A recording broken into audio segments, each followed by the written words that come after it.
आता लागणार आहे उन्हाळ्या रसगीस पेझ्झा भाव हो. तर नमस्कार पब्लिक, मी तुमचा संकेत नावकार. नाम तर कभी सुनाई नाही होगा. त्याच्या गाडीवर बसून आलो तुम्ही आपल्या सदनाबाच्या वावरात. आणि हे आहेत आपले शिवाभाऊ. सकाळ सकाळ ट्रॅक्टर घेऊन निघालते वावराकडे. मी गेलो तुम्हा भावाचा डबा घेऊन आणि तो देलता बोरीच्या झाडाला लटकून. आणि यायचं चालू होतं कुटाराच काम. या दोघांपाकी मोठा गंज घालून देलता. मग पत्त्याच्या गाडीवर बसून निघालतो घराकडे. गावात आल्यावर तो त्याच्या घरी गेला आणि मी निघालतो आपल्या घरी. तेवढ्यातच हे पोरग दिसलं अंगावर स्टॉल घेऊन उभं होतं.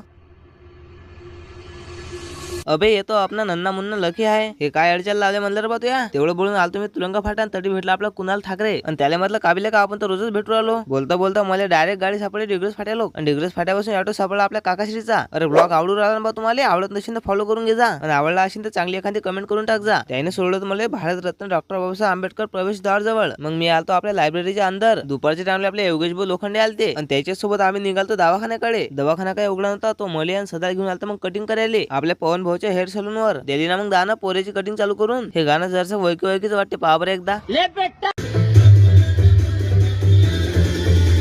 कटिंग करून झालती. मग उन्हातानाचं काही थंड घ्यावं म्हटलं म्हणून आम्ही उसाच्या रसाचे 3 ग्लास घेतले होते. आणि कसं आहे आता लागणार आहे उन्हाळ्या रसगीस पेझ्झा भाव. एकाच काही मिळणे आला मग दुसरा घेतला. रसगीस पेन झाला मग या कांड्यावर लक्ष गेलं. झालं मग रसगीस मारून निघालतो वापस लॅबकडे. योगेशने आम्हाला लायब्ररीवर सोडलं होतं तो निघालता घराकडे. मग संध्याकाळच्या पायरी आम्ही बी दप्तर गुंडाळले. आपल्या सदाभाऊने गाडी काढली आणि आणून सोडलं होतं मध्ये दांदळे इलेक्ट्रॉनिक्स जवळ. आणि तरीच दिसले मला आपले दत्ता मामा तेलाकर. घरी निघायच्या अगोदर आपल्या दत्ता मामाने हातवात च्या बाजून दिला. त्याच्या आणि तुषार भाऊच्या बाबाच्या चांगल्याच गोष्टी रंगल्या होत्या. शेवटी घेतलं खुरपण निघालो घराकडे. तो कैसा वाटला आजचा ब्लॉग कमेंट करून नक्की सांग जा. आणि फॉलो करायचं विसरणे का नाही. ध्यानार बा हातात ते फॉलोचं बटन दाबून. तर आजच्यासाठी एवढंच. आपण भेटू पुढच्या व्हिडिओ मध्ये. ते लोकदा वाजव रे आता.